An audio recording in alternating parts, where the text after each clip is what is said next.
Breaking news moments ago, the Cincinnati police chief confirming a Hamilton County sheriff's deputy has died, and saying that there is a connection between the man who hit the deputy with his car and a deadly police shooting from yesterday. Thanks for being with us here at 7 o'clock. I'm Ashley Kirkland. And I'm Chris Jacobs. The chief confirming tonight that person who hit the deputy is the father of the person who Cincinnati police killed. We have live team coverage as the police community is responding. We begin with Sean McKinnon, who was in the room when we got details from police after learning that the deputy had died. Sean. Yeah, the sheriff's deputy was directing cars on MLK Drive today, controlling a traffic light. That's when a car hit him where he was standing. He was then rushed here to University Hospital in extremely critical condition. Tonight, we're learning it's connected to a deadly police shooting yesterday in East Price Hill. This all happening near the UC campus today as students were graduating. That deputy was taken here to the hospital with police shutting down the emergency room entrance for hours, redirecting traffic.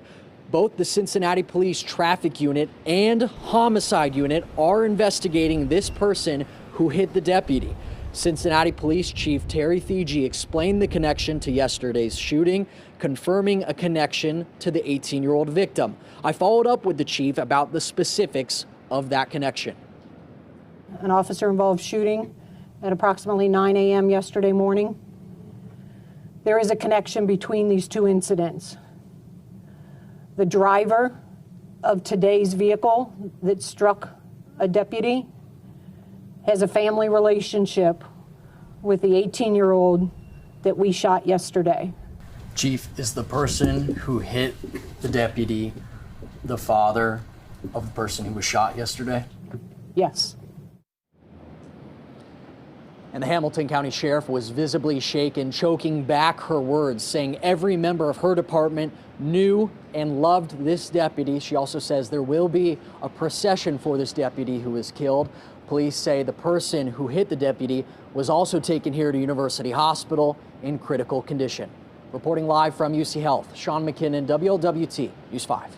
John, thank you so much. And new details in that deadly police shooting released just hours before the deputy was killed in that crash near UC. Again, police are saying both of these incidents are connected. And Cincinnati police released body camera video of the moment that led up to that officer shooting and killing the suspect in East Price Hill.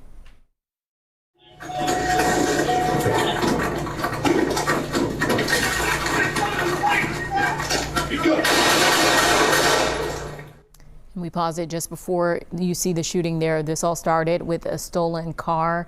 The officers tracked the car down and found 4 people running from the car. Officers started chasing the suspects, and one of those suspects slipped, and officers say he heard a gun hit the ground. Another officer who was in the process of tracking another suspect came in contact with the armed man, and the officer fired 4 to 5 times. Let me be very direct.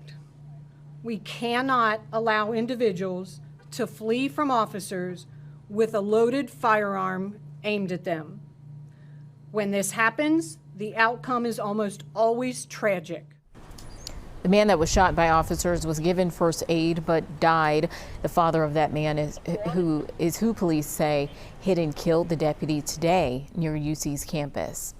And back to that deputy who was killed, the police community is responding tonight, honoring the man who was killed while working traffic detail near UC. So we are learning more about him tonight and hearing from police. WLWT News 5's Rachel Hersheimer is live in Blue Ash at the Hamilton County Coroner's Office. Hey there, Rachel. Hey, Chris and Ashley. So we are expecting that deputy who was killed to be brought here to the Hamilton County Coroner's Office in Blue Ash.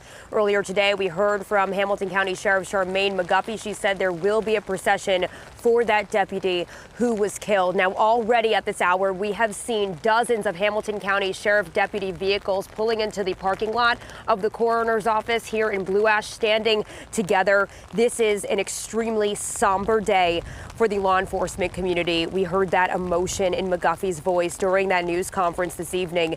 You could even hear that in Cincinnati Police Chief Terry Thege's voice. She was shaken up when she announced the passing of this sheriff deputy, who we learned recently just retired from the force, but was working to direct traffic for UC's graduations. Now, throughout the day, we have seen an outpouring of support from the law enforcement community, from UC Medical Center, including the sheriff, who says the deputy and his family will see plenty of support. We will have a procession. I can tell the public and all of law enforcement out there that our deputy will not be alone. He is not alone. He will not be alone. There will be someone with him until the day that he transitions to higher ground. And today I've had the chance to speak with a couple of members of Cincinnati City Council, including Seth Walsh, who said that he is disturbed by the circumstances of this crash. He said acts of violence against police officers are absolutely unacceptable. But again, at this hour here at the Hamilton County Coroner's Office, we have seen more Hamilton County Sheriff Deputy vehicles pulling into the parking lot, standing in solidarity together. We're live tonight in Blue Ash. Rachel Hersheimer, WLWT News 5. All right, Rachel, thank you so much. And we will have updates on this crash, of course, as this comes into our newsroom. This is a very fluid situation. We will keep you updated on air and online at WLWT.com.